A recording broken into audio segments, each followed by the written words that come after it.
episode of the podcast. I'm your host, John Dawson, with my co-conspirator, Raul Vera. And yeah, we wanted to hop right into it. The dirty secret of California's legal weed. You know, there's a lot of talk and hubbub about this right now in the industry. The skull. Yeah, the skull is... So what we're looking at is the Los Angeles Times article up on the screen. The opening slide says, California, the dirty secret of California's legal weed. An LA Times Weed Week investigation finds alarming levels of pesticides in cannabis products at dispensaries across the state. And it shows a picture of some cannabis flower, some bud in the shape of a skull with two 510 cartridge style vaping devices and a crossbones underneath the skull. And that's what we see up on the screen. We'll pop throw it on the screen. We'll throw it up here somewhere so you can take a look at it. So if you go on reddit.com and you don't want to pay the LA Times paywall fee, you go on to Reddit. There's a ton of posts. There's also 12foot.io proxy, which allows you to basically defeat any paywall for any website. So if there's a website you want to go to, you want to read stories, you copy and paste it into the 12foot.io search bar, and it'll find the website for you and just give you direct access to the stories that you want to read. Some free game for you that I was just put up on. No, I get it. You know, so before we get into this, let's crush a dab real quick. Frisky Fred, somewhere being frisky as fuck. All right, let's get a dab going here. What do we got to smoke on? Did I grab the lemons? Guys filming, what up? We got... Scroll down a little bit. Scroll down a little bit. All right, the opening page. This is an article by Paige St. John and Alex Halperin. So what's the brief overview of this article that is written for anybody who doesn't know or hasn't as I've read skimmed through it and read some of this, it's basically telling a story that this reporter went and hooked up with a lab director who's been seeing a trend in super high levels of pesticides throughout a bunch of different tests that he's been conducting. And he's like, it reads like he's retesting tests that have come to him or complaints that have come to him. And then he tests the oil, finds that it's super hot. And then he's logged a bunch of different complaints with the state of California, I guess, from reading this. And so LA Times reporter and this lab director get together and they go to different stores. They buy 45 different vape and flower products. I've only got as far as the vape products. So I'm assuming there's more articles? There's just this one article so far. Oh. The hot trending article is this one right here by Paige St. John and Alex Halperin, dated June 14th, 2024. At 3 a.m. they were geeking. They put this in, they put this up for readers to get a hold of at 3 o'clock in the morning. It does say Pacific time. That's 6 a.m. on the East Coast, so that makes sense, right? And it reads, aging yuppies in neon beachwear stand before a green wall with the catchphrase, "You have changed, and so has cannabis." The social media post is part of a Real California Cannabis $5 million taxpayer-funded campaign to promote California cannabis as safe, tested, and regulated by the state to protect consumers. In reality, that safety is far from certain. And we're going to pause right there, take a dab. You know, there's so many ways to defeat the testing process. And we've been talking about this all day, since this morning. And it's roughly 1 o'clock in the afternoon here in Spokane, Washington. There's ways to trick the labs, and we're going to get into it as we read through this.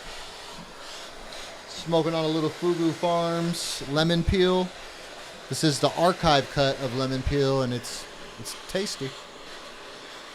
Shout out to Seth and Fugu Farms. Shout out to Lucky Leaf for being the store that we got it from. And I'll say, historically, I haven't been a big fan of most consumables that you'll find at a dispo.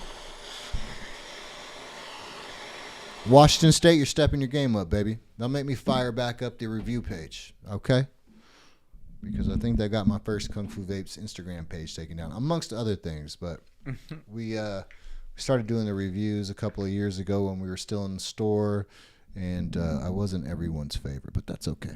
The hash, all the hash wasn't always my favorite, but it is what it is.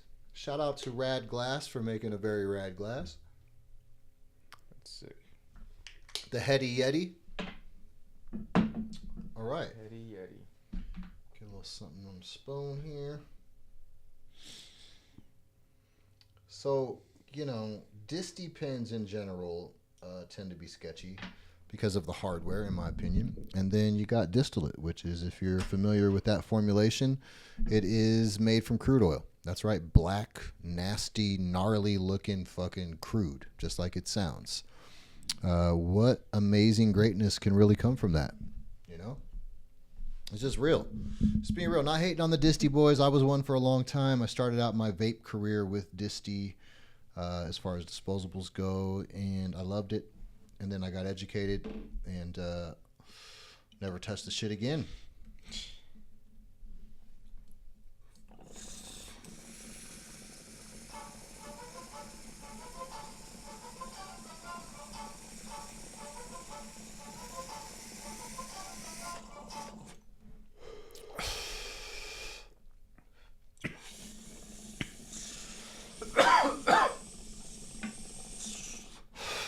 Cheers to y'all.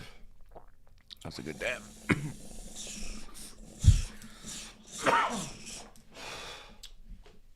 Where's those napkins you brought in? All right. Deliciousness. Shout out to Fugu once again for the lemon peel. Was fire. So, the Los Angeles Times puts out a story about hot vape carts. Hot meaning that they're filled with pesticides and potentially deadly, dangerous, can make you sick, and probably doesn't taste very good just at the beginning of that, right? What do you think led them to those specific brands? Do you think it was inside from bud tenders, or just people going and using them and complaining, reviews, or you think this guy's actually smoking them? And it looks like right here, if you go through this, and let me turn towards the camera and I kind of do this. Let's read it. It says, an investigation by the Times in conjunction with cannabis industry newsletter Weed Week. So, LA Times and Weed Week got together and they did an investigation. And what they found was alarming levels of pesticides and cannabis products available on dispensary shelves across the state, including some of the most popular brands of vapes and pre-rolled weed. 25 of 42 legal cannabis products that the Times and Weed Week purchased from the retail stores had tested at a private lab showed concentrations of pesticides either above levels the state allows or levels that exceed federal standards for tobacco. The contaminants include chemicals tied to cancer, liver failure, thyroid disease, and genetic and neurologic harm to users and unborn children. Most of the pesticides found were in low concentrations that risk long-term harm by repeated use, though the extent of the health threat may not be known for years. Vapes tested from 5 well-known brands had pesticide loads that exceeded Federal Environmental Protection Agency risk thresholds for harm from a single exposure. The Times and Weed Week found users might experience irritation to the lungs, eyes, and throat, as well as rash, headache, diarrhea, and abdominal pain. Sounds a lot like acrolein. yeah, imagine that. Sounds a lot like acrolein. And it says that it's in long-term harm by repeated use, and so is acrolein, because the cotton, obviously, in one cart isn't enough to fucking... Yeah, you got to smoke about 9 grams of cotton wicking to actually have an acrolein Right. poisoning. Repeated use. Right. And so you wonder if it comes back to the components as well. Well, I mean, obviously it's like pesticides right here, but if you dig deep into cotton wicking, and every device that is in this test that I Where does cotton come from? has components of 510 style cartridges of yesteryear, and basically that amounts to a piece of alloy downstem and cotton wicking and a ceramic vertical heating element with 2 cathinol positive and negative wires coming out the bottom of it. Now, the manufacturers of these products will tell you that they're benign components, that they're non-reactive.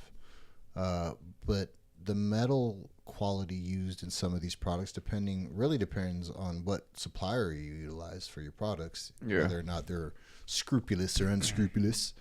The metal can be subpar, and the cotton wicking is dog shit at best. I mean, I took a picture of some cotton wicking and posted on our Instagram page, and we zoomed into it, and there's hair, like, in the cotton wicking fibers itself. There's hair fibers in there.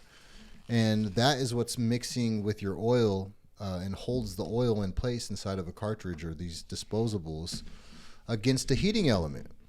And so the cotton wicking plays a vital part in the functionality of these devices. And if it burns, and let me tell you, the number 1 and 2 fail points of cotton wicking style disposables in the cannabis industry, whether it's a cartridge or an all-in-one product, if it has cotton wicking in it, the number 1 and number 2 fails of any style device with cotton wicking is either burnt cotton wicking or sucking oil into your mouth.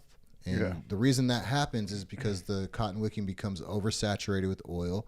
It can't hold any more oil. It can't do its job anymore. And the little piece of metal, the down stem, is essentially a straw. And so oil touches that hot heating element. It gets superheated, 300, 400, 500 degrees. Has nowhere to go. You apply vacuum, which is the suction, and from your mouth, and you suck oil into your mouth. Hot ass oil. If you've ever had that experience, say, "Ow," down in the comments. You know what I mean? Yeah, that shit sucks. It sucks. And cotton wicking is cool until you have those experiences with it, where it stops doing its job, or it burns and produces a little amount of acrolein. Now, acrolein on a small scale, I guess, is not that bad, I guess. It's still harmful to you, and it is toxic in high concentrations. It's a skin, eye, lung irritant. It has a lot of the same risks as some of these damn fucking whatchamacallit. Pesticides. Excuse me, having a brain fart. But yeah, so acrolein, when burned, produces some of the same chemicals and traits, or some of the same side effects as some of these pesticides produce. And while you're reading, and I'm reading through this LA Times article, it sounds similar, right? So, we're anti-cotton wicking here at Kung Fu Vapes, because I learned a long time ago that cotton wicking was a component in vaporizers that was like a piece of planned obsolescence. They know it's going to fail. It'll burn. It'll cause leaking. It'll cause hardware failure. And if you smoke enough, burnt cotton wicking can potentially hurt your body, right? And so, moving away from any devices with cotton wicking was the vibe in 2018, and we stayed that path. Now, you read this pesticide contamination story here. All of the hardware that was used and tested in this story has the cotton wicking and metal components in it. And so, is the hardware part of the problem? Of course. It's not part of the contamination problem up front unless you're using really, really terrible vape hardware for the most part, because vape hardware goes through a COA process as well. When we get a new piece of hardware in here, we design a new SKU. We send it out for testing for heavy metals, for any contaminants. And we have a COA that goes to our MSDS, our Material Safety Data Sheet, in conjunction with an onboarding process, right? If you are a producer processor in a state, you want to use our hardware, usually the state is going to ask you for an MSDS sheet on the hardware that you're using. It proves that it's non-toxic, right? Right. And then you got to prove that your oil is non-toxic. So they have to have a COA on the oil. Most places now are making you fill the hardware that you're going to take to market and have it tested then. But there's really no test that I've ever seen for post-use, right? Right. Show me the test on the hardware for the 10% or 20% capacity that's left in the pod or device after it's been consumed. That little bit of oil that's left, let's test that and see what that's looking like. We need to do that. We need to do that. Yeah, we should do that. Because I haven't seen any data from anyone in regards to that kind of testing, and I think it's important to know what happens during the process of consumption. Yeah, but nonetheless, the fucking pesticides are obviously no help. Well, this is a trick because as we're going to read on here, these products were bought from stores. And to get into a store, if I'm not mistaken, you have to have a COA from a lab that says that your oil and your hardware is clean and safe. Right. So the only thing I can really think of is that somewhere, somehow, someone pulled an okey doke on the oil. All right. Most of these brands don't even have licenses. They're just doing a licensing deal with a producer processor that does have a license. Someone that can actually make oil or package oil, get it to a wholesaler or a distributor. But like a Backpack Boys, if I'm not mistaken, it says in here they don't even have a license, right? But they were the worst contamination of all products. And the hardware that they're using is an old school style, I don't know what, disposable pod that looks like an eye crusher or something like that. Yeah, I don't know what it is. And it has cotton wicking. It has metal in it. And it also had 2,000 times the legal limit of pesticides. And so I don't think any hustler or anybody who owns a brand is doing that on purpose. Somewhere, somehow, someone sold or bought some contaminated oil trying to save some money somewhere along the line. Or, you go to a broker who has, hey, I got oil for sale in bulk. And they have hot contaminated oil and a fake COA. And they give it to you, and you buy the oil without doing your due diligence or checking that COA, and you introduce hot oil into your fucking ecosystem, and you start filling orders with it, right? Orders get filled, but still, then, doesn't the shit have to get filled and packaged and sent back out for testing one more time before it goes to the store? Or I think so. Is everything just good to package and just sell directly to a store? I don't know that part of the story, but we'll read on. Let's see. 25 of the 42 legal cannabis products at the times in the Weed Week purchased from retail stores had tested at private labs, showed concentration of pesticides either above the levels the state allows or levels that exceed federal standards for tobacco. Interesting that they use tobacco guidelines for some of this. Let's see. Vapes tested from 5 well-known brands had pesticide loads that exceeded federal Environmental Protection Agency risk thresholds for harm from a single exposure. The Times and Weed Week found users might experience irritation to the lungs, eyes, throat, as well as rash, headache, diarrhea, and abdominal pain. Imagine that. Yeah. Get the shits. Yeah, you get the shits from bad vapes. Don't smoke bad pens. You're going to shit on yourself in traffic. Some individual products contained as many as 24 pesticides. That's 24 pesticides, people, in one vape. The findings dovetail with scores of complaints that 2 private testing labs have filed over the last 8 months. So, scores of complaints that 2 private labs have filed over the last 8 months reporting pesticides and products certified by other labs as safe. So right there, other labs are passing this shit. Yeah. So what happens when, I guess this is just like different kind of example. What happens when like fruit tests hot for pesticides and stuff like that? I'm sure they just fucking take the whole lot and destroy it. Right. But how is that checked? Like, they just have some standards that they run it up against. We need some fucking standards. Well, I don't think there's any standardized testing across the board for any labs in the country for cannabis. I think it's just all subjective as fuck. Whatever they say goes, and they have to go by like a state guideline, I'm sure. Yeah. But who decides the guidelines, right? Let's see. Reporting pesticides and products certified by other labs is safe. So if one lab says that the product's safe and passes it and puts it out, because that lab, let's talk about how labs make money. Labs make money in weed by giving people good results. You're going to only go to a lab one time if they give you a low THC number or a contamination result, right? You're going to dispute that and say, fuck that, I got to get a second opinion. I'm going to another lab, and that lab might pass your shit. Or maybe that lab gives you the same results. Who knows? Because there's no fucking certified way of testing. It's all different. And maybe some lab owners really need to make some money, so they're going to pass you even if it's a fail, and they're going to give you high THC numbers even if they're low, because they need you to come back and do business with them, you know. And that's fine. I could see how, if you're thirsty and you got to save your business somehow, you do unscrupulous shit, sure, right? But at the end of the day, the consumer is going to pay the price for this shit at the end of the day, for sure. So And the brands are going to fail. I mean, if you're a brand that's doing this type of shit or someone's doing this underneath your nose and you don't know what's happening, it's your job as an owner to be diligent and to pay attention to paper trails or procurement. You know, you go find the oil, you know, find it. And even if you're doing your best, man, it still doesn't mean that someone can't trick you or pull an okie doke maneuver on you, backdoor you somehow, undercut you somehow. So, yeah, man, I don't know. It's slippery slopes. Hard to navigate this shit for sure. The results, the lab said, suggest some level of contamination in more than 250,000 vapes and pre-rolled joints on store shelves, about the numbers sold legally in California in a 2-day period. It's 250,000 vapes and pre-rolled joints.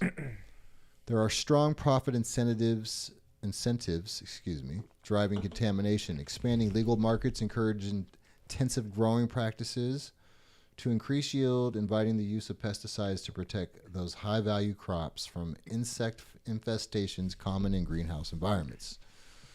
At the same time, the soaring popularity of vapes has created heavy demand for bulk oils, which are made from lower quality cannabis, often grown illegally. Is it? I mean, it's, you know, is that maybe? Is that true? I don't know how I guess, man. I guess there's more ways than one to skin a cat. I mean, how does fucking illegal oil get introduced into a legal market? Yeah. Isn't it usually legal weed going to the legal market? It just leaks out. I mean, it's crazy. They're saying it's a reverse. That legit brands are buying illegal oil and filling their vapes. I don't think that's real. Or I don't know. They probably think that the real brand is the trap brand, and then the white label brand is being supplemented by that brand. So that's what they call illegal. I don't fucking know. It's just shit that they're assuming. It says reviews of confidential lab reports, public records, and interviews show California regulators have largely failed to address evidence of widespread contamination in the state's weed crop. Now, this is fucking California, man. This is Cali. This was the leader in cannabis in the world forever, right? And arguably still in the front running. But you read shit like this and you're just like, what happened to just trying to put out the best of the best of the best? And that's all you're interested in. And it seems like... But the consumer demands less and less. Well, the consumer demands something for a certain price point. Yeah. And the demand for product at a cheap price point is going to drive, I think, unscrupulous behavior, right? Because it's hard to make good product for cheap, and usually cheap product ain't good, you know? But people... being in the pursuit of instant gratification and getting high, and I'm a person, I'm a human. You know, you sometimes in a pinch, you got to do what you got to do. But I believe as we become more educated in this space as a consumer, and I'm a fucking consumer, you know, it's our job to fucking steer away from things that are potentially harmful. You know, distillate is easily manipulatable, and any oil is easily manipulated. Right. Because you can cut it. But who's teaching the average consumer? No one. I think they just blindly trust their favorite brands. Of course they do. You know, that's the tribal mentality of the human being, that they want to have faith and believe in their team and their crew and their squad. And so as we adopt loyalty to certain brand identities, that's our squad. Yeah. That's our crew. It happens in football, it happens in baseball, sports.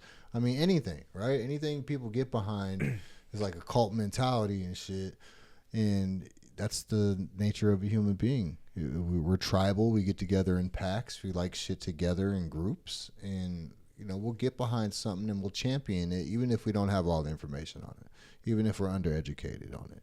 You know, people talk shit out the side of their neck all day about all kinds of shit they don't know about. This is what we do as humans, right? Motherfuckers just be talking. But with a story like this, like who's going to help the consumer, you know more about it or be educated about the topic? Or are they just going to blindly hope that their, you know, favorite brands put out videos, and telling them that it's okay and that wasn't true, that wasn't us, kind of thing, and that's never going to happen to us? Or hopefully these guys take some of these guys take a lot of responsibility and get behind this story and put out some educational content on why not only their products are safe, but why the category of product is safe. Vape pens, distillate, live resin, hash rosin.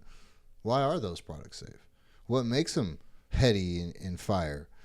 You have to manipulate the oil. You have to make it to, and you have to, like I said, manipulate it to make sure that it's compatible with the hardware. It's not like the hardware that we're using is designed for cannabis oil. It's not. These are miniaturized e-cigarette devices that are designed and engineered by e-cigarette manufacturers. And who deems those healthy? Yeah. Or the standard? It's an unregulated space for the most part. It's open market. States will have COAs and test hardware.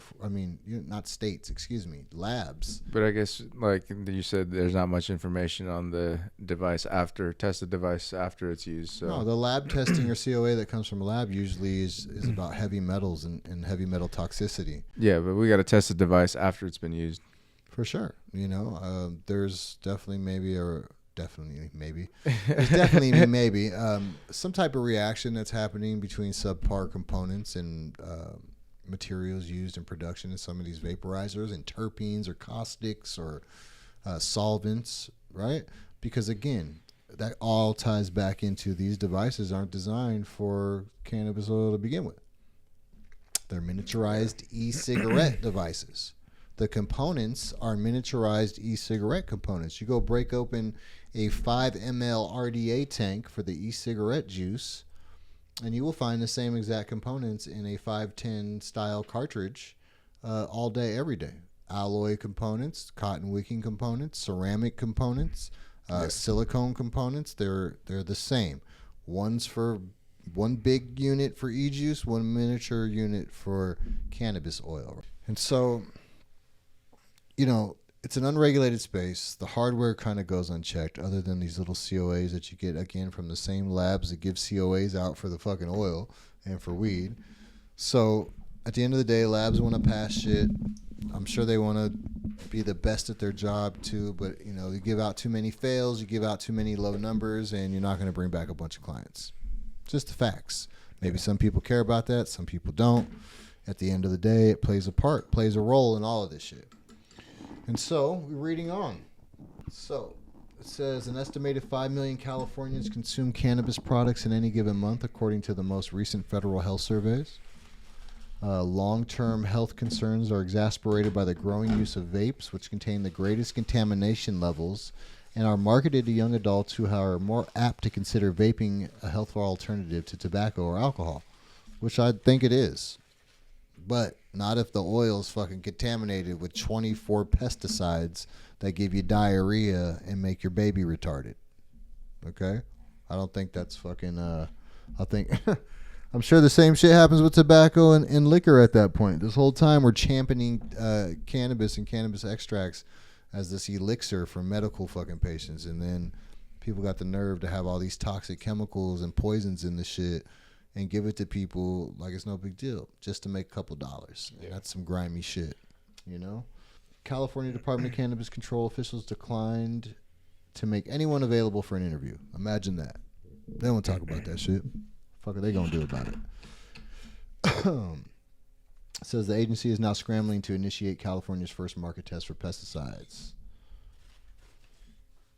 Frustrated that more was not done, Josh Swider, the chief executive of Infinite Chemical Analysis Labs and author of most of the complaints, in December sent his summary of contaminated products directly to Governor Gavin Newsom and cannabis regulators in an email.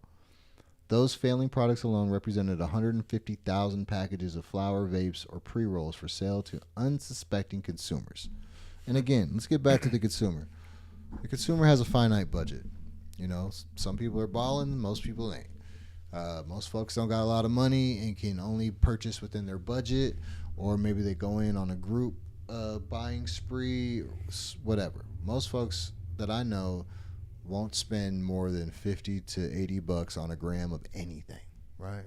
And back in the day, it was like $100 per gram for anything was like the premier price, like $100 grams of cocaine, $100 grams of hash, $100 grams of flour. Never seen it, don't want to see it, but I'm sure it's out there, right? And so this $50 to $80 range kind of dictates people's buying power. Some people only got $10 or $20. I've scrounged for change. I've fucking not had nothing before, right? If you can get high for cheap, you will. That's just That's how it goes. Yeah. Some people are into connoisseur grade consumables and smoke only that, and some people will smoke whatever they can get their hands on for whatever budget they got. And more power to them. It's all good. But usually the cheap shit is where you're going to find the most issues. You know, it's cheap for a reason. Right. Dollar store. It's cheap for a reason. The shit at the dollar store is cheap for a reason. It's not like you go to the dollar store and find all high grade, high end anything. Quite the opposite. Right. It's all a bunch of bullshit. It's all a bunch of cheap, janky, Chinese junk for the most part. And it is what it is. That's that. But you go there knowing that. You don't have a lot of fucking high expectations at the dollar store. If you do, you're fucking slow. Don't be slow. So don't go into a dispensary and think that you're going to go get the best fucking oil in the game in a $10 cart, $20 cart, $30 cart. You're not. You definitely ain't in California.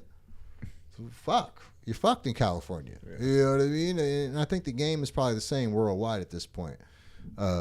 People have had regulated markets and rec and med markets in Pacific Northwest, the West Coast for at least 5 years now, 10 years. Some places like Washington State, where we're at right now. Yeah. I mean, Michigan outsold. Yeah. There's a lot of game being spread around. So, you know, this, if there's a way to undercut or dupe somebody, the new term people love, the dupe, D-U-P-E, to get over on somebody, copy somebody's shit, knock somebody's shit off, sell knockoff oil, contaminated oil, fucking whatever, just to make it $3. They will do it. And we'll do it for 50 cents. Please don't fucking doubt the common man. But the moral of the story is that the price usually dictates the quality of what you get and what you consume. From food to alcohol to clothes to fucking your weed. Yeah. And we're getting to a place where shit's getting to like a race to the bottom. What can we get for the cheapest price point? What can we make for the cheapest price point? John, what's your cheapest hardware? People nickel and dime us all day long. We're in that space. Or it's like we sell a commodity, we sell a vessel for consumption. And if it's not the right fucking price, people will say, oh, your shit's too expensive, man. I need it for cheaper. And they will go buy some cheaper dog shit. And put their logo on it, put their sticker on it, put it in a box, and be like, you tripping, bro. That shit's selling. I don't give a fuck about you. Give a fuck about how much money you spend or what you feel like or who you are as a consumer. They give it to their girlfriend, their baby's mom, their wives, their fucking kids in some instances, their friends. The worst of the worst. Slap their logo on it. Be proud of that shit. My shit's popping, dog. You know what I mean? Because you're balling off of selling boo-boo. And there's no pride in that. There's no integrity in that. That's just my opinion. If you don't know that someone's using your brand like as a vessel to sell dog shit because you're an owner of the brand and you're detached from the filling and packaging and reselling process and all you do is collect a check and get paid, you should be more diligent, G, because your shit's fucked up, you know? And this is coming from somebody who's had their own problems in the space with hardware, all kinds of shit. So, you know, I'm not getting on a high horse saying, oh, shit's better than anybody's. I've had all kinds of issues I've learned from going through shit. But as far as selling people shitty consumables, not my thing.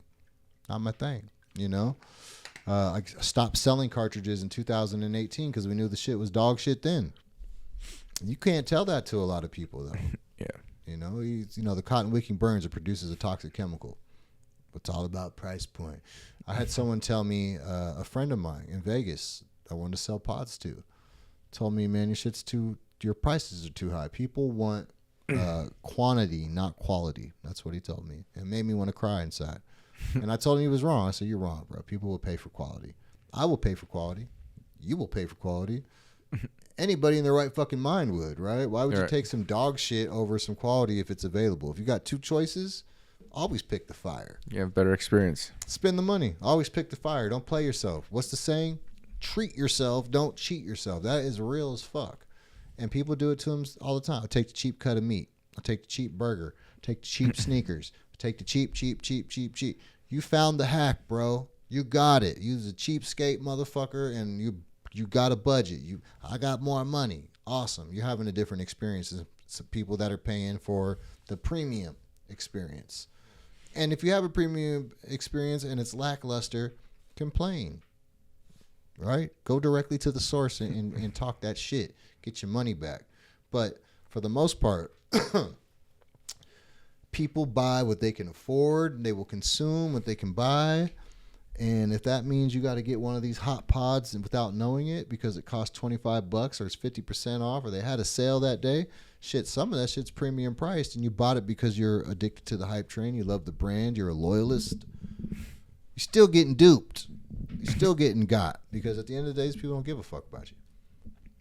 They give a fuck about their brand. You know, I'm sure there's all kinds of fucking shit going on to try to save their brands right now, but they're probably not doing much to change the process of how their shit gets filled, the oil that's being filled in it, what happens after they're out of the room, you know. How could oil be, switched in and out for testing? Let me tell you how. You go to the lab with clean oil. You say it's named this. They type that name on the piece of paper. They test the oil. They give you the COA. You got a piece of paper that says your fucking Dutch treat is premium. Okay? Now, you just go back and you got your other oil, the cheap oil, the hot oil that is cheaper to buy in bulk and you would make more money selling it in bulk. You know, you don't send that oil to the lab to get tested because you know damn well it's not going to pass, but that's what you use because that's where you're going to make the most money. That happens. Like I said, you're detached from the process and you don't know somebody else in the process is doing that. And that's how that's going to happen. It's not like someone left a jar of premium grade pesticide-free oil open in the lab and someone walked by and accidentally spilled some pesticides in it. That's not how the shit gets contaminated with pesticides, you goofy fucks. That's not how it works. You know what I mean? The shit's contaminated with pesticides during the growing process, man, and it's heavily fucking laden with pesticides. We just had a guy in here tell us that he used to use or currently uses some of the worst fucking Eagle 20. You know? Yeah. Sketchy. So there's people using sketchy shit to try to save a buck, save a crop, kill the bugs, whatever the trip is, contaminates the flower or the plant at a very young age, and it carries it through flower. And most of the time people are using pesticides in flower. Late stage flower. You got a mite problem, you got a bug problem, you got a caterpillar problem, you got a moth problem, you got an aphid problem. I mean, I don't grow weed. Shout out to the growers. There's a litany of issues. I'm familiar. Been to like 500 or 600 grows in 10 years on a trip, but I'm not that. And I know there's problems that at the end of the day, people got to solve or they're going to be fucked. And that, you know, if it means that the person down the line gets past the buck, that's what happens. You know, and this is how the contaminated oil is even made and produced. There's oil, hot oil that is made and tested, comes back hot. There's so much of it. What are people going to do, man? They're going to throw it away? Lose money? Come on, bro. In California, where the market's oversaturated, shit is hard to sell. There's illegal dispensaries everywhere. The state's taxing the fuck out of the stores and the producer processors. Any way for fucking somebody to make $1 or $2, don't count them out. They're going to do it. They're going to fucking do it. So it should be no surprise that... I mean, you should be surprised, actually, because this is the regulated market. Maybe in the unregulated market, it's no big deal. But, you know, for the most part, this is shit in the stores, man. You fucking go to the stores with, like, so much trust and integrity. Well, I take that back. I go to the stores with a skeptical ass eye. I always have. But a lot of people who aren't as educated or experienced in this space go to the store expecting, where's the fire? Where is the fire? That's a good question. But, you know, you go to the store asking that question, you're already fucked because you're usually asking a bud tender, where's the fire? What's the fire? All your shit, right? What do they know? You're asking somebody who makes minimum fucking wage at best what the fire is. And people who are exposed to fire are usually exposed to something that they have a budget for, right? So you can go have a premium experience if you can afford it. If not, you are buying budget anything, budget ground beef or the premium. Snake River's Farm ground beef is $9.99 a fucking pound. It is. The regular fucking ground beef is $1.99 a pound. It is. You know what I'm saying? So most folks is getting the fucking $1.99 a pound ground beef. Makes the same fucking burger. Right? Marketing too. It is. Marketing helps. Marketing is a motherfucker, right? But at the end of the day, it's ground beef. It gets them full. It makes a turd. They go to sleep with a full belly. The kids are fed. Does the trick. Give a fuck if they get mad cow disease or cancer. Or fucking that meat, ground beef, is made of 5,700 different fucking cow pieces. Who gives a fuck? John. Who cares? We got a finite budget. We got to feed ourselves. Yeah. So I understand the consumption model for someone who's like, yo, I don't got a lot of money. I hear what you're saying. More power to you. Hallelujah. Preach on, brother. But I need the distillate cart, and I'm here to say you don't need that. You're skewed that way for whatever fucking belief system you're locked into, but don't let somebody at the store tell you what's fire. For the most part, they don't know. Learn your bud tender or know them intimately outside of the store and see how they smoke when they're just chilling. And it's a hard thing to do because most people just stop at a store to get something as they're passing through. But I like to go to the same place religiously. I go to the same burger spot, the same fucking bank, the same shoe store, same clothing stores, and the same fucking weed stores for the most part, unless I'm traveling. And even when I'm traveling, I'm a creature of habit. I go back to the same spots. Find something fire, why fuck up a good thing, right? So, if you know people outside of the store, these people who are responsible for leading you to victory, where's the fire? That person, right? The bud tender. They're amazing people, beautiful people, but they're not always exposed to the best quality of anything because that's dictated by their budget. Most of these guys aren't ballers. They're just fucking people getting by. Love y'all. So how do we trust them to lead us to the path of victory, to glory? We usually don't. So if you ask this person, give me the best vape pen, they're going to give you the subjective, whatever they think is best. They can also give you what's hot and popular, right? Or whatever they're having a contest to sell. That's right. Or whatever been mandated by the fucking manager to sell, to move. There's always that aspect of the scenario. There's a lot of things at play, man. And quality is subjective. Another man's trash is one man's treasure, or one man's trash is another man's treasure, however you want to say that. And it's real. But at the end of the day, I think there is a standard for quality, at least for rosin and vaporizers, and it starts with components, the inputs, right? Like what hardware manufacturer did you procure your hardware from? What components does it have inside of it? What are you going to mix your oil with? What's your oil touching? When we take a dab, the oil touches glass and water. Glass. Right? The banger is glass. The vapor path is glass. The only thing that's not glass is the water. In a vaporizer, a 510 disposable cartridge, and the pods that have the same components, there's multiple different materials in use. Alloy materials, silicone materials, plastic, rubber, ceramic, cathinol metals. I mean, there's a plethora of different stuff that the oil, cotton wicking, wicking material in general. There's other materials, silica wicking.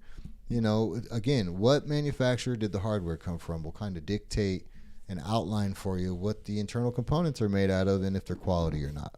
But again, the end consumer doesn't fucking care or know anything about any of that shit. They just trust the store. They trust the bud tender. They're trusting the brand that they're chasing. Y'all got any of them motherfucking Whoopsie Whoops? I love the Whoopsie Whoops. The Mario Karts? Love those things. That's my favorite. They don't give a fuck what's inside of the shit. They just want that brand of thing, And so that becomes a slippery slope, a dangerous place where we as consumers, we stop reading the ingredients. We love Cheetos. Yeah, love hot Cheetos. Sometimes there is no ingredients. But sometimes there's not. We're told it's good. I mean, we know that cotton wicking is a potential issue, and most of the times is an issue. If you look on packaging for every vaporizer that has cotton wicking ever put out, nowhere where you find that this device contains cotton wicking on the packaging. It's not a selling point. It's not a illuminating factoid that fucking helps sell anything. Yeah. If anything, it's a component that's hidden from you, at least in the cannabis space. Even in the e-cig space, there was a whole thing on premium cotton and premium wicking. It's still there. At the end of the day, you know why the cotton's that white? Because it's bleached with chemicals. Raw cotton that comes out of a field is laden with dirt, bugs, and pesticide. It goes through a process of bleaching and refinement. There's grades to cotton. There's grades to cotton wicking.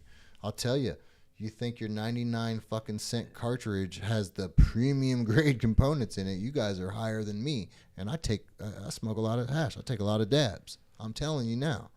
The price point on what you buy will dictate the quality, period. And we're in that. It's 2024. We're in that world where price is going to dictate every fucking thing that you do. From the burger you eat, from the car that you drive, there is a price associated with the experience, man. And anyone that thinks they're getting a premium grade experience for the lowest price point because you know someone or you got a hack or you're lying to yourself. It doesn't work like that. Diamonds are sold for a premium price because they're subjective there's enough subjective fucking assurance that is quality, that it sells for a certain price point. So it's the same in cannabis. Doesn't mean that it's fucking quality anything, but that's the value given to X. And so if there's a brand out there that's hot and popping and they can, make more money by cutting a corner or, signing out so they're not responsible for X, Y, and Z. You guys just use the brand name, man. Make me look good, dog. Don't fuck me up. Okay? This is fucking Kung Fu Vapes. Don't be putting no mids in my shit. I'm trusting you, Peter. And then you fucking get a bad COA. You get a crushing review where someone's like, I got this peach fucking Benini rosin pod. Benini weenie? It tastes like dog hair and throw up. Fuck these guys. They played me. The oil's black and tastes like burnt fucking hair. And you're at home going, not my shit I made. I never made no shit that tasted like hair. And you go to the lab and you got Peter and Kevin. Fuck you, Kevin. Peter and Kevin are fucking up your brand's image by cutting corners, stealing, making money when you're not around. I mean, shit happens. When you're a boss, you check out sometimes. And other people do work for you. And not to say that they're not beautiful people, but no one's ever going to do it like you do it. People, brand owners, we're trusting as fuck when we hire people. We'll bring them in, treat them like family, not like dog shit, and expect them to do the best by you. Remember that little fucking moral. Treat people like gold. They usually go all out for you. Period. But yeah, man, there's all kinds of ways for shit to get fucked up in this path to consumption. From the lab to your fucking hand, there is all types of precarious situations and shenanigan-based scenarios that could potentially happen to contaminate your end product. The oil, the hardware, the lack of knowledge, the lack of caring, all kinds of shit can happen.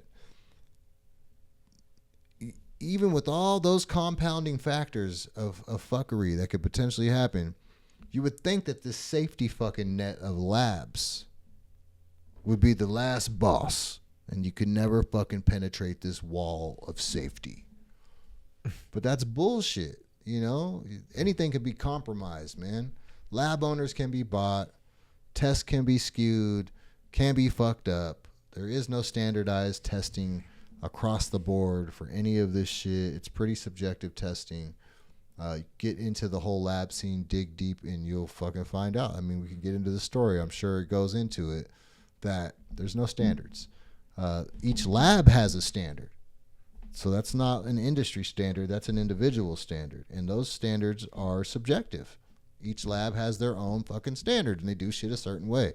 So one man's trash is another man's treasure. Labs need to make money. They sometimes get unscrupulous. Shit happens. Sometimes some people are sloppy testing. Shit happens. People are humans. Now, if it's all AI and robots doing the testing, then that's harder to argue. But humans, they're fallible. We know we're going to fuck up. We're slow. So, let's go on. Mr. Swider, he introduced a summary sent it over to the governor. Basically said 150,000 packages of flower, vapes, and pre-rolls are contaminated, and they're going to unsuspecting consumers. The government's responsibility does not end after writing regulation. After Swider sent his letter, an additional product was recalled for pesticide contamination. An additional product. But the remaining tainted batches were left to sell out. Meanwhile, licensing files show that the state seed-to-sale inventory system contains faulty data, including missing crops, misidentified products, and safety tests that don't match the goods sold. Testing is done by a state-approved independent lab, testing is done by state-approved independent labs, but no state-run lab is accredited to test for pesticides. Let me read that again. Testing is done by state-approved independent labs, but no state-run lab is accredited to test for pesticides. So nobody's supposed to be testing for pesticides. No one's accredited. No one has permission. No one is the boss. No one can tell you fucking dick. Meanwhile, licensing files show the state's seed-to-sale inventory system contains faulty data, including missing crops, misidentified products, and safety tests that don't match the goods sold. Somebody's already pencil whipping and fucking doing fucked up shit already. And that's how this is going to run. It's an unregulated space for the most part. They have all these regulatory commissions set up and shit. But to do what? To just take money from you and tax you to fucking death? Come tell you that your property and your grow is not in fucking compliance and take more money from you and more taxes from you. You know, is it to grow the best shit for the consumer? Like, is it to make the guarantee the quality of anything for the end consumer? Fuck no, it's not. There is no routine testing for the chemicals and products on store shelves, putting California out of sync with best practices adopted by the Cannabis Regulators Association. There is no routine testing for the chemicals and products on store shelves. So the Department of Cannabis Control doesn't swing by and stop by cookies, pick up a batch unsuspectingly. Don't send out a secret shopper, go grab some shit, and just make sure that every month everyone is keeping their nose clean. They haven't updated their pesticide list since 2018. It's crazy. It says California is dropping the ball on enforcement where public health is concerned, said cannabis researcher Cindy Oriser, a former director of private California cannabis testing lab, testing for harmful chemicals. So it doesn't seem like people really give a fuck about anything in regards to if shit has been tested, if it's safe. California requires cannabis products to be tested for 66 pesticides. Tests conducted for the Times in the Weed Week identified 7 off-list pesticides in legal products on store shelves. One brand of vape contained phenovalerate, a fungicide proven to lower sperm counts and prohibited in the United States since 2008. 16 products contain pymetrazine, an insecticide known to cause liver cancer and to mimic human hormones, part of a chemical class known as endocrine disruptors, which over time cause reproductive disorders. Pymetrazine is approved for only limited use by the federal EPA and is banned in the UK, Canada, and Norway. Jesus. A pink Acai vape from Stizzy, the state's top-selling cannabis brand, carried more than 60 times the maximum amount of pymetrazine allowed by federal regulators in cigarettes. Your shit was hotter. Your Stizzy pod was hotter than a pack of smokes. You think they're growing tobacco right next to their fucking fields or what? No. Damn. Wacky tobacco. For real. That is wild. They're making spliffs. A pink Acai vape from Stizzy, the state's top-selling cannabis brand, carried more than 60 times the maximum amount of pymetrazine allowed by federal regulators in cigarettes. But because California does not require testing for the pesticide, the company that makes Stizzy products said it is not in violation of any state regulation. So you can go fuck yourself. So do you think that's because they haven't updated that pesticide list since 2018? Of course. And it's number one's top selling brand. Right. They're not doing nothing wrong. Those vapes are in stores right now. You go grab your promethazine. You can go get your metrazine. Your endocrine disruptor and your reproductive disorder causer. It's an insecticide known to cause liver cancer, and it mimics human hormones. You can go pick that up right now. It's in the stores, baby. That's in the stores. You pick that up in a pink Kai vape. That's from Stizzy. Pop that bad bitch open and get to fucking up them endocrines. I mean, you want a weird pee hole? That's how you get a weird pee hole. You know, you want your baby to come out with 7 fucking toes and your cat to stop letting you pet it? It's not. That's what it says right here. Basically. So, at the end of the day, shit's wild. All right. Slipping into the legal supply. The state's unlicensed cannabis operation. The state's unlicensed. Don't worry about how I start screaming when I get fucking piped up, all right? You didn't even fix me no damn nothing. What? You didn't help me. Help me help you. So, yeah, I mean, fuck, man. The vape scene in Cali is looking sketchy. I wonder if it's like that everywhere else. I wonder if people are just running right now, just trying to fucking figure shit out. Like, how are we going to pull this over on the next batch of suckers? You know, they're taking all our tools away from us. Because you got to think there's going to be some new regulations that come from this, right? Has to be. Like, who the fuck is going to let that type of shit slide and not come back and fucking make an example of this space? You know, make an example of these fucking brands who are selling poison to people. I'm sure it ain't going to happen because these guys pay some type of tax. You know, you take the brand out, you take away your fucking revenue stream and source. You know, I think Catalyst is doing some testing, the store's Catalyst. If you watch homie's fucking posts on Instagram, they're mostly entertaining. And he went and picked all the top selling brands of vapes from his store shelves and sent them out for independent testing. And I think that happened yesterday. So I am very intrigued to see what comes of that. Some of those brands were some of the people in this LA Times article, if I'm reading that story correctly.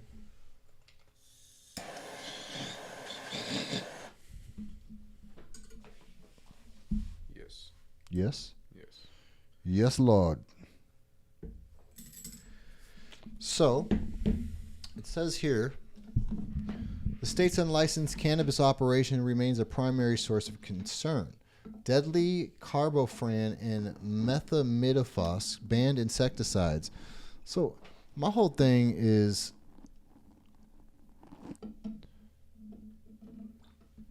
we know the black market is the black market. It's going to do all kinds of unscrupulous things. These products weren't bought in the black market. They're bought in the regulated market. If you have unregulated oil coming... Aren't they saying that it's coming from the black market? Oh, man. Is that just their fucking twist on it? I think that's the twist on it, right? It's like, okay, so the broker has hot oil. That should be caught with the first COA.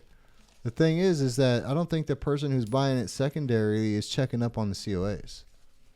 Someone's getting the hot oil past the first barrier. Once it's introduced into the market, it's there. Yep. They don't go test it again, right? It's tested. It comes with the COA. Its lab is certified by the state of California. I could assume that that's probably just safe to go at that point. The hardware has a MSDS. That's good to go. The oil has a clean thing. I could put these two clean things together and sell it to people, no problem. Yeah. Right? Yeah. That makes sense to me. What if they're buying clean oil and then they're mixing their actual oil with it, thinking that it's gonna cut it? Yeah. Or they can fucking stretch their oil out by buying black market oil, mixing it with their fucking oil and getting more oil, right? More vapes out of the scenario. And again, trying to dilute the pesticide amount, but knowingly fucking taking a hot batch of fucking oil and filling all your vapes is either the boldest move I can think of, Cotton, or you would only do that because you know you're not going to get caught, or you don't know it's there. Or what if all those brands came from, like all those brands that were in this article, they all got the the oil from the same source, and maybe there was just a bad run, and they all fucking are being filled from the same people, same processors, same labs. Maybe they all come from the same lab. That's crazy. Let's see.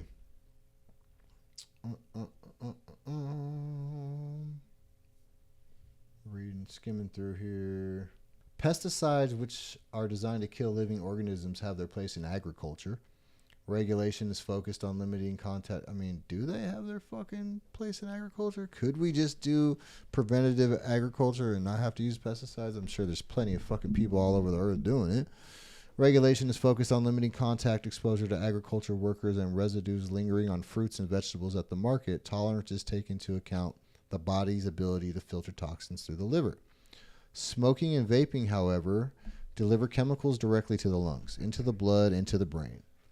The only other consumer product intended for smoking in this country is tobacco. Rather than the demand pesticide inhalation studies for tobacco, the EPA decades ago decided smoking itself is so carcinogenic as to eclipse other health threats. The agency thus set a universal cap for tobacco contaminants at 0.01 parts per million before requiring determination of health impacts, a standard California used to set limits for many chemicals used in cannabis. So they use tobacco fucking rules and regulations to monitor products used to grow and prevent bugs in cannabis, which sure makes sense to somebody. It's just not me. Again, you know, there's no... Cannabis has been outlawed for so fucking long. There's no standardized anything for any of this. It's all just fucking winged, thrown together, written by people who don't consume or don't grow. All these rules and regulations. They're written by tax collectors, right? They're written by people who are businessmen who are in it for money. At the end of the day, you got all this contamination, but what do? There's just no research. Scrolling through this, there's a lot. I'm going to read all of it. All right. California's Department of Pesticide Regulation conducts some of the nation's most sophisticated evaluation of pesticide exposure to the public, even has an employee whose job title is Cannabis and Hemp Program Manager.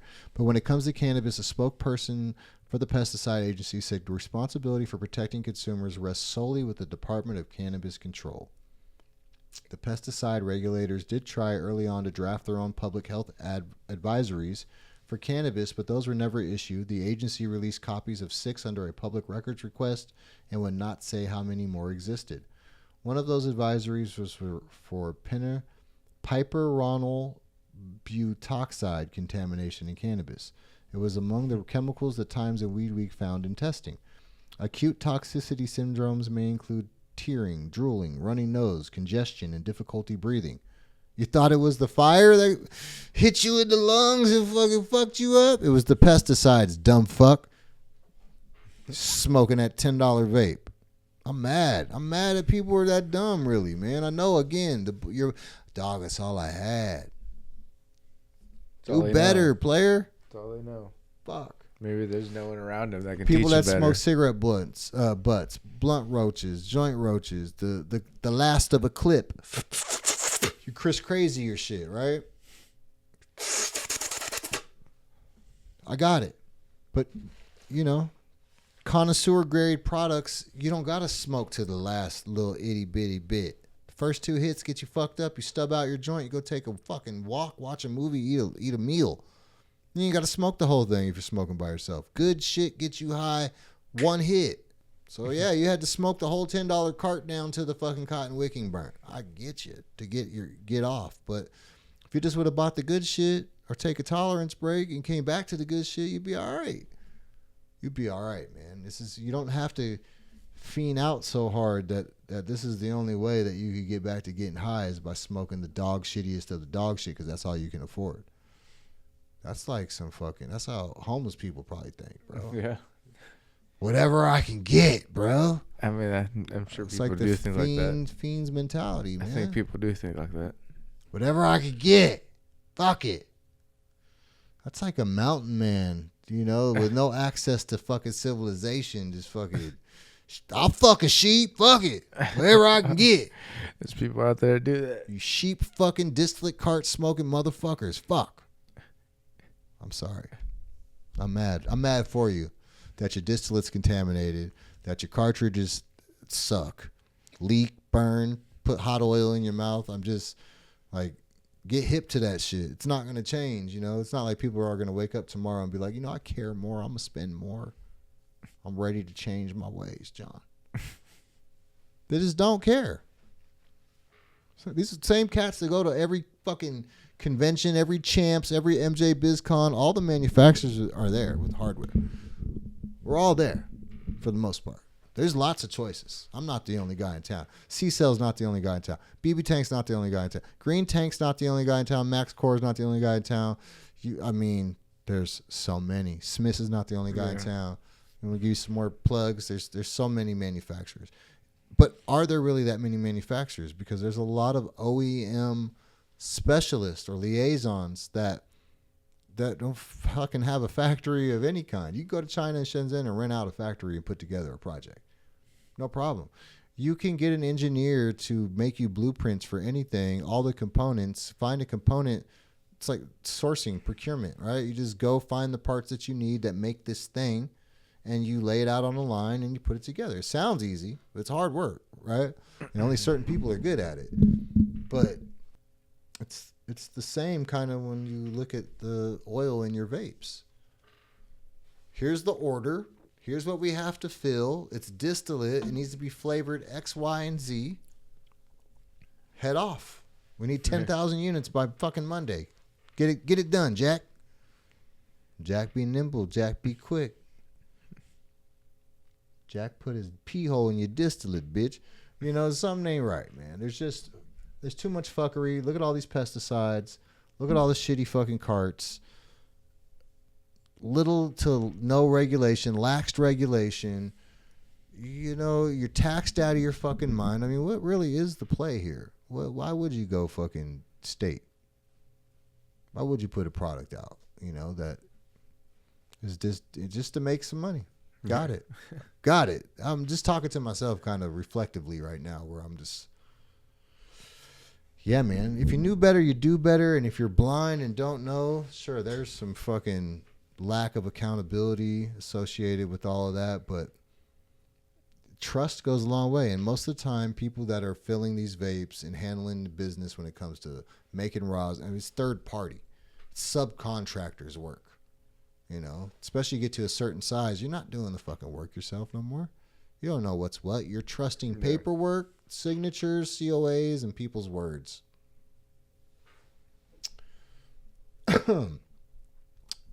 Crazy. 2019, toxicologists in the Department of Pesticide Regulation tried but did not succeed in launching a program to monitor chemicals being used in the illicit market.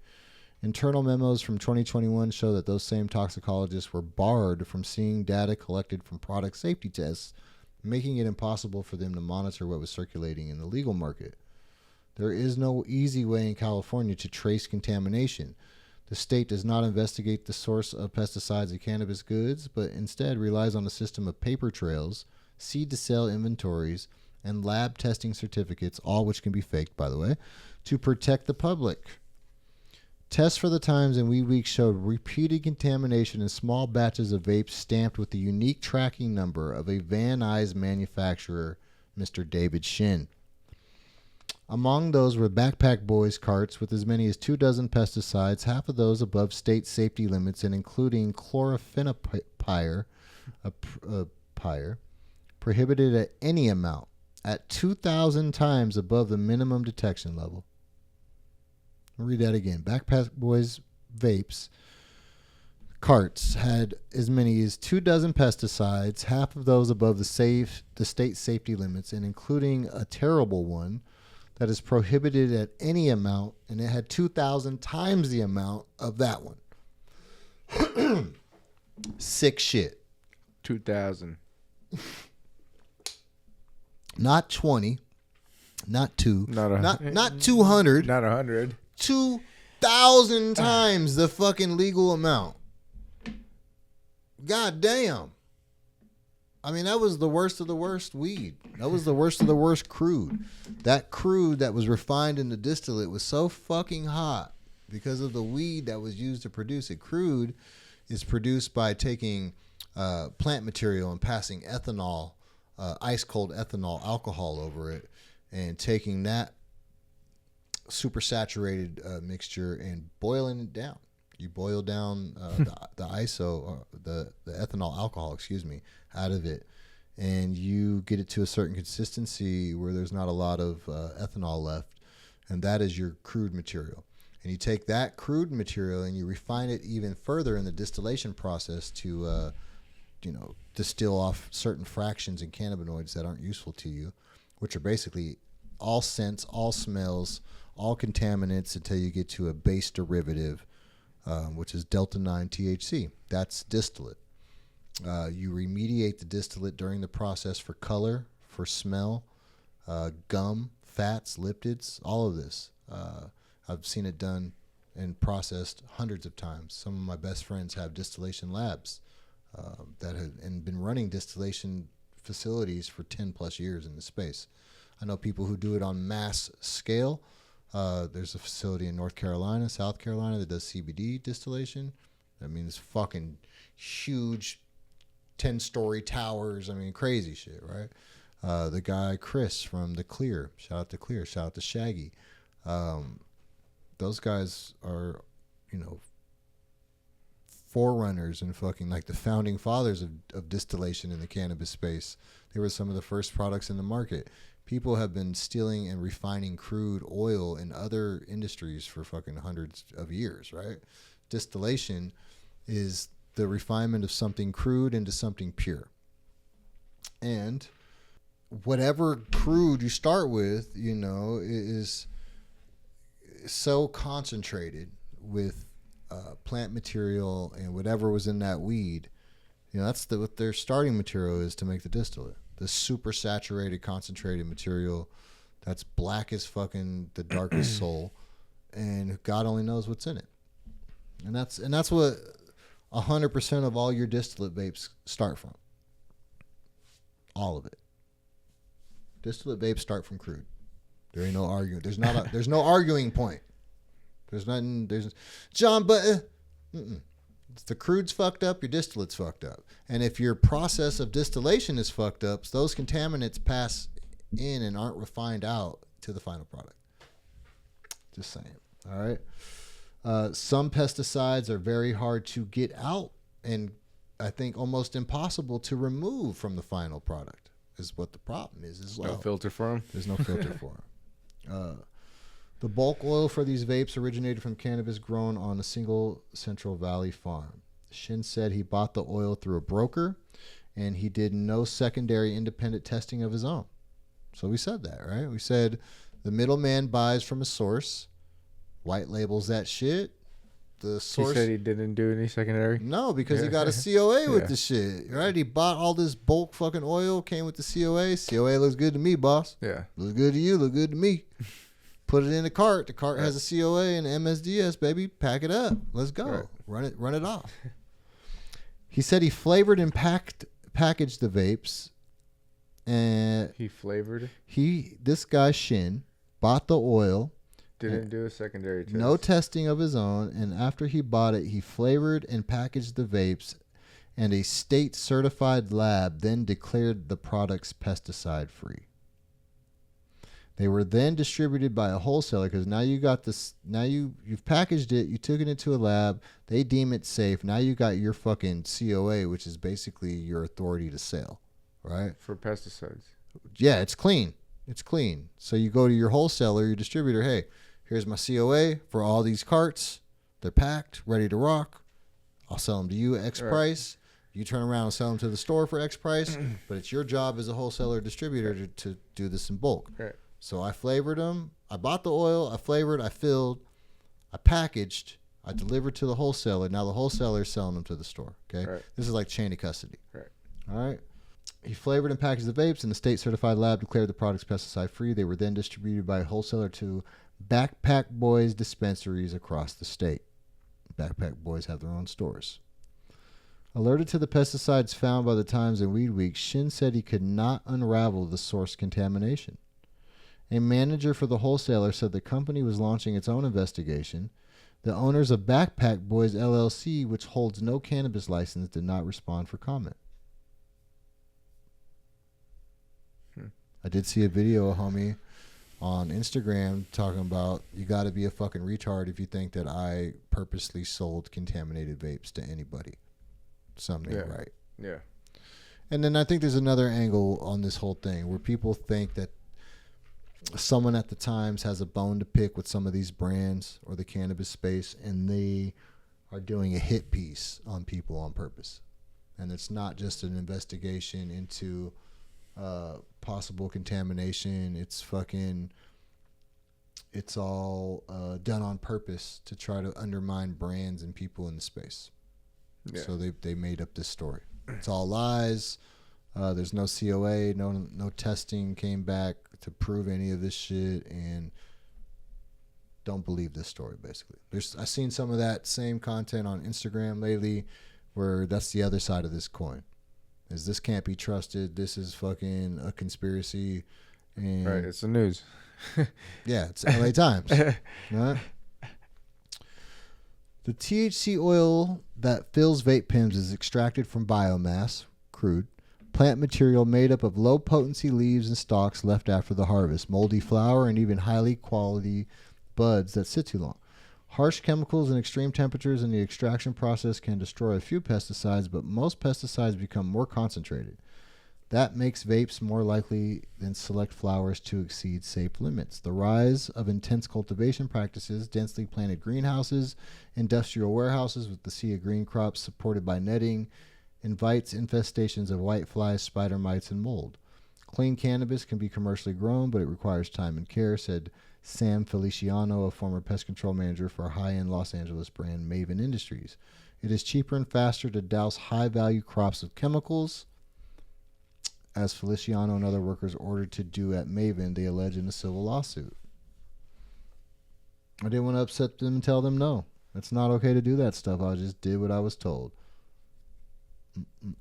And it goes on about Maven, don't know them, don't know their business. Let's see. To feed this demand, bulk oil manufacturers seek out low-quality weed, much of it contaminated, to buy at discounted rates. So people go out on purpose to find bullshit-ass weed to make your vapes out of. And you guys still going to go out and support that. That's fucking wild.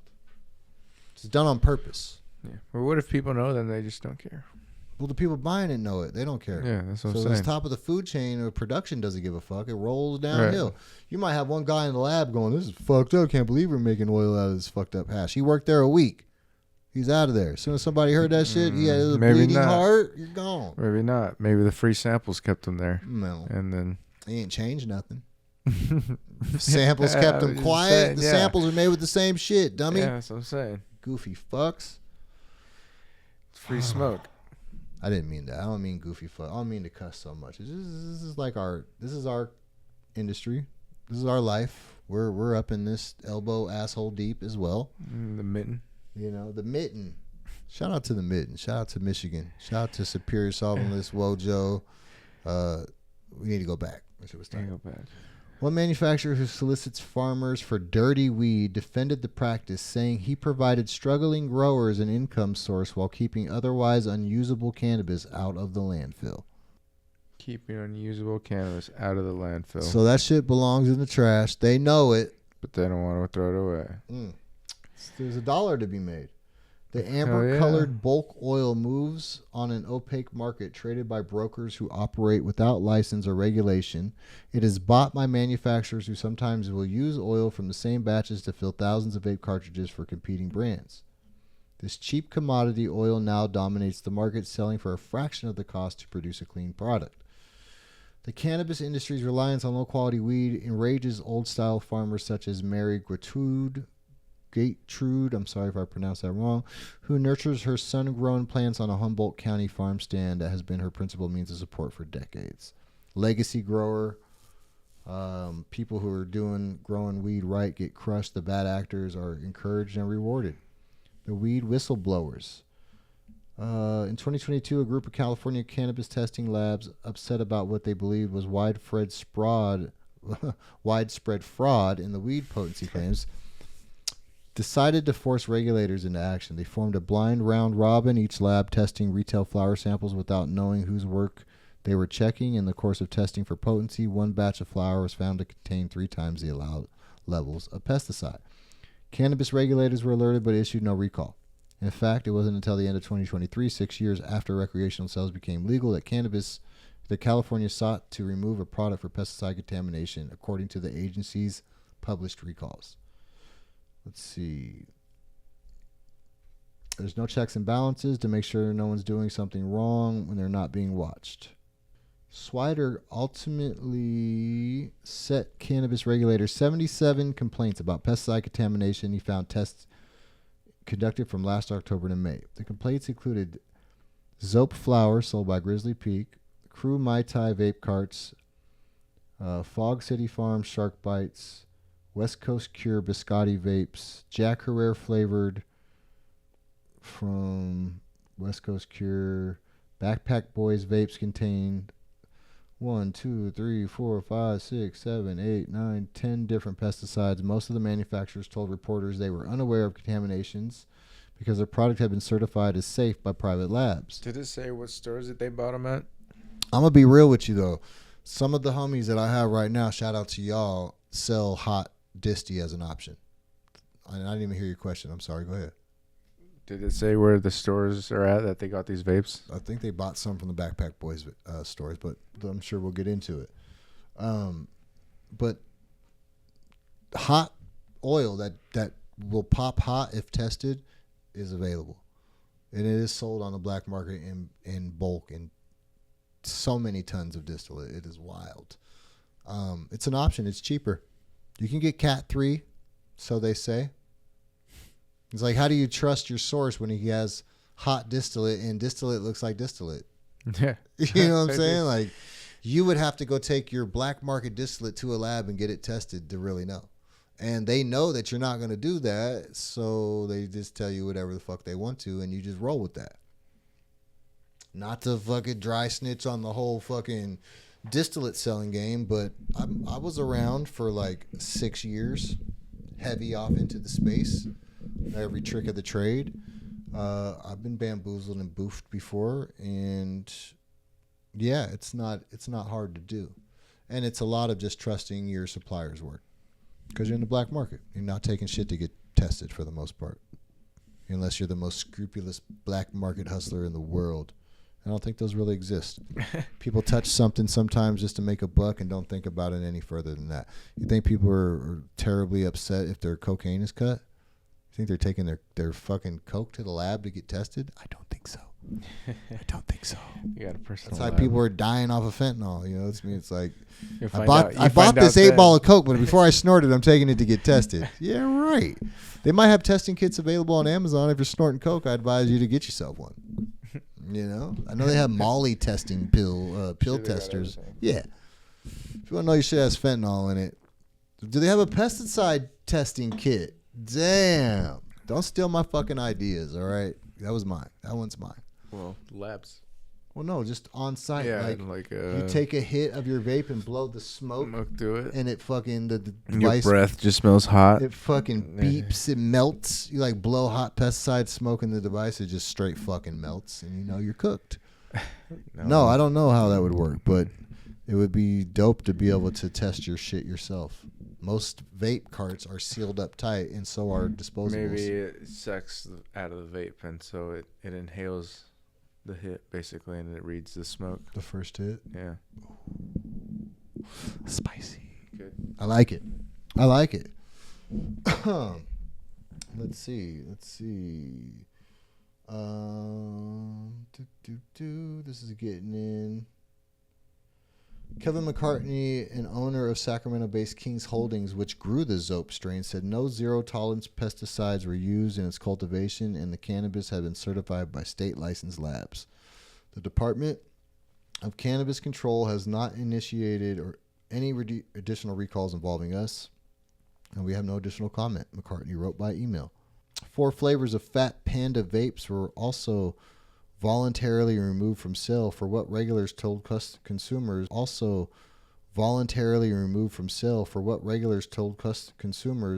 was a labeling mistake, despite outside tests that showed dangerous levels of malathion. California has issued no pesticide warning since. Swider's test found that 19 varieties of vapes by California's 4th largest brand, West Coast Cure, carried a large assortment of illegal pesticide loads. After learning of those results, operators of a San Francisco-based lab and Oresco undertook their own tests and also notified California regulators of pesticides in 8 West Coast Cure products.